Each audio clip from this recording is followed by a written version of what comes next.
नमस्कार, अड्डा पर आपका स्वागत है। मैं हूं विनोद कुमार शुक्ला।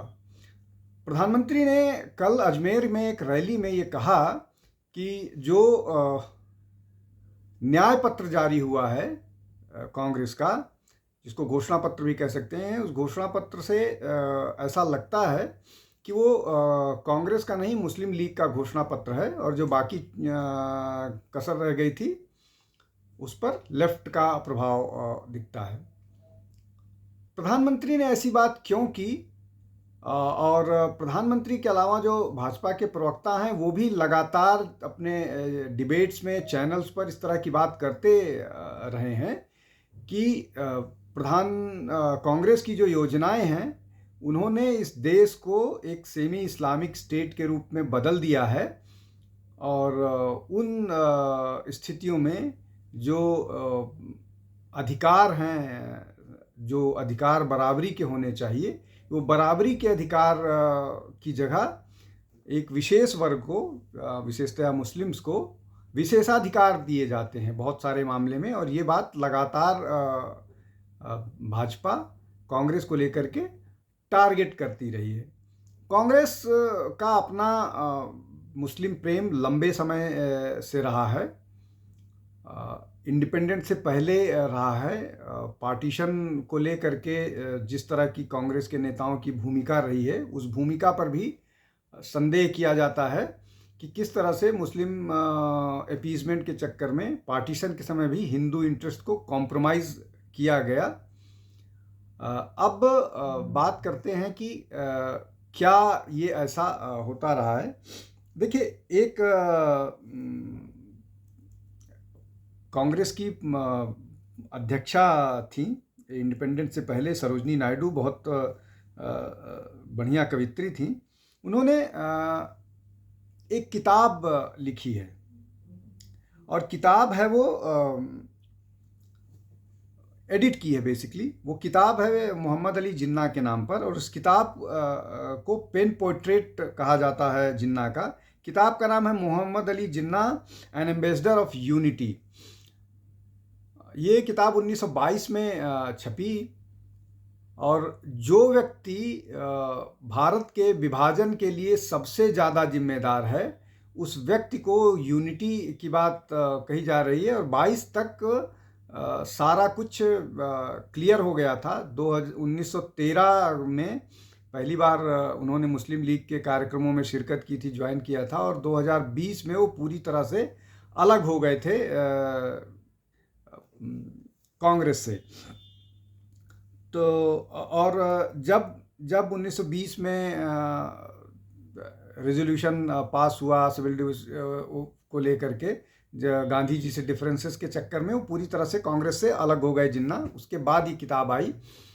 तो जिन्ना को लेकर के इस तरह की बात कहना, जो आदमी भारत के विभाजन का जिम्मेदार है, ये एक बड़ा दुखद वो है। अब पोस्ट इंडिपेंडेंस या उसकी बात करते हैं या इस पर चर्चा करते हैं जिसकी बात प्रधानमंत्री ने कही है। प्रधानमंत्री ने जब ये कहा कि जो कांग्रेस की नीतियां हैं वो, या कांग्रेस के मैनिफेस्टो में सारा कुछ ऐसा है जो मुस्लिम लीग के नज़दीक लेके जाता है, उनकी राजनीति वैसी ही है। उसमें अगर बात करें तो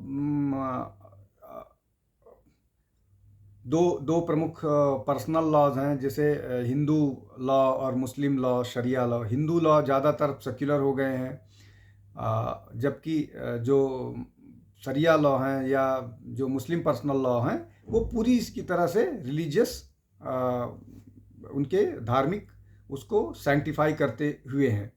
तो ये दोहरा मापदंड है।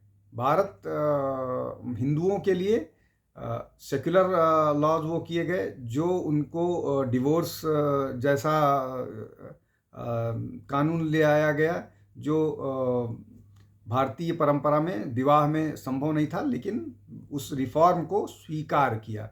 लेकिन ऐसा रिफॉर्म कांग्रेस मुस्लिम लॉज के साथ, मुस्लिम पर्सनल लॉ के साथ करने में ना इंटरेस्ट दिखाया, ना उनकी मंशा थी, ना वो करना चाहते थे, इसलिए कि उनका अपीजमेंट बड़ा फैक्टर था। इसको मैं एक उदाहरण के तौर पर समझाने की कोशिश करता हूँ।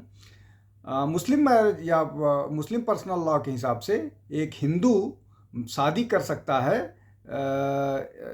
मुस्लिम शादी कर सकता है मुस्लिम पर्सनल लॉ के हिसाब से 4। हिंदू के लिए बायोगैमी का लॉ है। चाइल्ड मैरिज पर्सनल लॉ के हिसाब से अलाउ है, लेकिन हिंदू पर्सनल लॉ में नहीं कर सकता। अब इसमें एक बहुत महत्वपूर्ण बात है। डिवोर्स को लेकर के एक कानून है, जिस कानून के तहत अगर कोई हिंदू कपल है और उसमें महिला अगर ये कहती है कि उसका पति उसे यौन संतुष्टि देने में असफल है, तो वो क्रुएलिटी का ग्राउंड बनता है और उसके आधार पर उसको तलाक मिल सकता है। दूसरी तरफ अगर कोई महिला चाइल्ड बियर करने में या गर्भाधान करने में समर्थ नहीं है, कोई बायोलॉजिकल इशू है जो निश्चित तौर पर दुर्भाग्यपूर्ण है, लेकिन ये तलाक इस ग्राउंड पर कोई हिंदू आदमी तलाक नहीं ले सकता, जबकि हिंदू परंपराओं के हिसाब से अपनी प्रोजिनी को बढ़ाना और अपने पितृ ऋण से मुक्ति का ये एक विधान है, जिससे उसको जो उससे छीना गया है। तो ये क्या ये फंडामेंटल राइट का वायलेशन नहीं है? क्या हिंदू अपने फंडामेंटल राइट्स की बात नहीं कर सकता है? ठीक है, हालांकि ये इस तरह के प्रोविजंस जो गोवा में लागू पर्सनल लॉ है वहाँ पर हैं, उसमें इस तरह के प्रोविजंस है। खैर, उस पर ये एक लंबा बहस का है, मैंने सिर्फ एक उदाहरण दिया, ऐसे अनगिनत उदाहरण दिए जा सकते हैं। अब बात करते हैं कि किन विषयों के कारण प्रधानमंत्री को या भाजपा को ये बात कहने की जरूरत पड़ी कि जो कांग्रेस का मैनिफेस्टो अभी का आया हुआ है या पहले से उनकी जो नीतियां रही हैं वो कम से कम मुस्लिम लीग के उसकी रही हैं। देखिए, मुस्लिम जो नेता हैं या कम्युनिटी है, उनका आर्ग्यूमेंट होता है जब वो अपने आप को बोस्ट करते हैं तो कहते हैं कि उन्होंने भारत पे 800 साल राज किया, लेकिन उसके बाद वो कहते हैं कि वो पिछड़े हैं, उनके यहाँ शिक्षा है, उनके यहाँ बेरोजगारी है, उनके यहाँ, तो वो रिजर्वेशन की मांग करते हैं, स्पेशल फैसिलिटीज़ की बात करते हैं। तो ये दोनों कॉन्ट्राडिक्टरी हैं। या तो आप अगर रूलिंग क्लास कैसे पिछड़ा हुआ हो सकता है और जो जिन्होंने 800 साल तक राज किया है वो पिछड़ा कैसे हो सकता है, तो ये एक मसला हो गया। इसको लागू करने के लिए इसको तो बहुत सारी योजनाएं बनाई, सच्चर कमेटी का गठन किया गया, रंगनाथ मिश्रा कमीशन बनाया गया। अब सच्चर जो कमेटी थी उसके रिकमेंडेशन में रिजर्वेशन की बात की गई थी, जिस पर जो मेंबर सेक्रेटरी थी उसकी आशा दास IAS अधिकारी, उन्होंने डाइसेंट नोट लिखा था। तो ये एक बड़ा मसला है। उसके अलावा 1995 में वक्फ एक्ट पास हुआ। वक्फ एक्ट के प्रोविजंस, ये मामला अब सबजुडिस है, लेकिन वक्फ एक्ट के प्रोविजंस ऐसे हैं कि वो किसी की भी ज़मीन हड़प लेता है। और जिस तरह से वक्फ एक्ट ने दावा किया है तमिलनाडु के एक पूरे गांव को, जिसमें 1200 साल 1400 साल पुराना मंदिर था, उसको भी वक्फ प्रॉपर्टी घोषित की गई थी। तो ये एक है। और इस तरह के बहुत सारे प्रोविजंस हैं जिसको बाद में अदालत ने टर्न डाउन किया, अदालत से रिलीफ मिला। हिंदू लॉज में जुडिशियल रिफॉर्म्स हुए हैं, मुस्लिम पर्सनल लॉ में जुडिशियल रिफॉर्म्स नहीं हुए हैं। और उसके लिए शाहबानो केस सबको मालूम है किस तरह से पूरा का पूरा आंदोलन खड़ा हो गया था। बाद में राजीव गांधी को उसको अदालत में बदलना, संसद में पारित करना पड़ा था। प्लेसेस ऑफ वर्शिप एक्ट 1991 में पास हुआ, जो हिंदुओं के लिए सबसे बड़ा अन्याय का मसला है कि क्या हिंदू अपने प्रमुख पूजा स्थलों को भी नहीं ले सकते हैं। जिनको आक्रांताओं ने तोड़ा था, और क्या मुस्लिम अभी भी इन आक्रांताओं से अपने आप को आइडेंटिफाई करते हैं?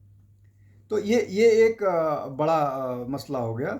इसके अलावा हिंदू टेम्पल्स जो सरकार के अधिग्रहण में है, सरकार के कंट्रोल में है, और उनका सारा का सारा पैसा वो सरकार के पास जाता है, और सरकार निश्चित तौर पर ये नहीं समझ पा रही है कि जो टेम्पल्स हैं वो सेक्युलर इंस्टीट्यूशंस नहीं हैं। उन पैसे को वो कैसे बाकी धर्मों के संस्थाओं उनके लिए खर्च कर सकती है। ये भी एक हिंदुओं के साथ बड़ा अन्याय है।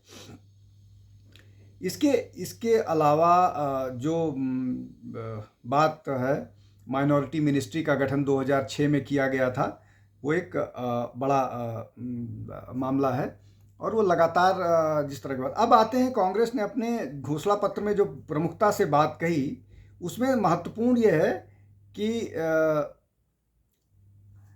फ्रीडम ऑफ चॉइस जो है ड्रेस का होगा। वो सीधे तौर पर जो बुर्खा वाली कंट्रोवर्सी चल रही थी, उस बुर्खा वाली कंट्रोवर्सी को जवाब देने के लिए कि वो बुर्खा अलाउ करेंगे।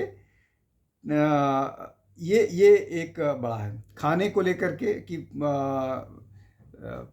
खाने को जो खाना चाहेगा खाएगा, मतलब ये कि वो बीफ अलाउ कर सकते हैं, ऐसा है। लैंग्वेज को लेकर के, पर्सनल लॉ को लेकर के, मतलब ये कि वो पर्सनल लॉ को प्राथमिकता देंगे। यूनिफॉर्म सिविल कोड जिसकी बात प्रधानमंत्री या भाजपा कर रही है, उसको नहीं एक्सेप्ट, मतलब वो नहीं लागू होने देंगे। ये क्लियर इंडिकेशन है कि इस तरह की चीज़ें आएंगी। अब ये सारा का सारा जो मामला है, ये अब पब्लिक डोमेन में है। कांग्रेस का केरल में मुस्लिम लीग के साथ अलायंस है, और जब एक बार राहुल गांधी से, जब वो अपनी ब्रिटेन की यात्रा में थे, तो उनसे पूछा गया था कि क्या मुस्लिम लीग कम्युनल ऑर्गेनाइजेशन है, तो उन्होंने बिना झिझक बोला था कि नहीं, मुस्लिम लीग कम्युनल ऑर्गेनाइजेशन नहीं है। बार बार पूछे जाने के बावजूद ऐसा किया था। जबकि दूसरी तरफ उन्होंने आरएसएस को, इस्लामिक मुस्लिम ब्रदरहुड और आईएसआईएस के से कंपैरिजन किया था। तो अगर आप इन सारी चीज़ों को देखें तो निश्चित तौर पर एक ही बात निकल करके आती है कि जिस तरह की पॉलिसी, जिस तरह का माइंडसेट, जिस तरह की योजनाएं, जिस तरह की बात कांग्रेस करती है, वो अब पूरी तरह से मुस्लिम लीग की तरह से बातें करती है। और प्रधानमंत्री ने जो बात कही है, उस पर अगर उनको ऐसा लगता है कि जो संगठन भारत के विभाजन के लिए जिम्मेदार था, तो प्रधानमंत्री को की आलोचना इस बारे में की जानी चाहिए थी कांग्रेस की तरफ से। लेकिन कांग्रेस की चुप्पी ये सब बताती है कि वो इसको स्वीकार करते हैं और वो अपीजमेंट जारी रखेंगे। आज के लिए इतना ही। बहुत बहुत धन्यवाद। आप हमारे चैनल पर आते रहिए, अड्डा पर आइए, जुड़िए और लोगों तक पहुंचाने में हमारी मदद कीजिए। नमस्कार।